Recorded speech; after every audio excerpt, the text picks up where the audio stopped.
আজকে রান্না করব ধুন্দুল ভাজি। এটা আমি কিভাবে রান্না করি জাস্ট সেটা আপনাদের সাথে একটু শেয়ার করব। আর আপনারা এটাকে কি নামে ডাকেন আমাকে একটু জানাবেন। আসসালামু আলাইকুম।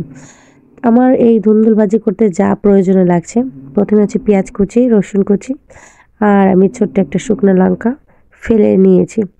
কারণ এটা সেন্ট একটা অন্য রকমের হয়। আর হচ্ছে আমি কিছু চিংড়ি মাছ এর সাথে এড করে দিচ্ছি।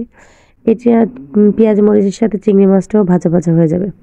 এটার কালার চেঞ্জ হয়ে আসলেই আমি আমার পরিষ্কার করে ধুন্দুল কুটে রাখা আছে এটাকে আমি এর সাথে মিশিয়ে নিব। এটাকে আমি সামান্যভাবে নাড়াচাড়া দিয়ে নেব। আর সাথে লাগছে কাঁচা লঙ্কা এবং তার সাথে লাগছে ১ চামচের মতো হলুদ আর হচ্ছে হলো স্বাদ মতো গিয়ে লবণ। এই তো এটাকে আমি ভালোভাবে এর সাথে মিশিয়ে নিব। এটা আমার ঢাকা দেওয়ার প্রয়োজনও নাই, পানি দেওয়ারও প্রয়োজন নাই। এটা এমনি আপনার পানি ছেড়ে দেবে।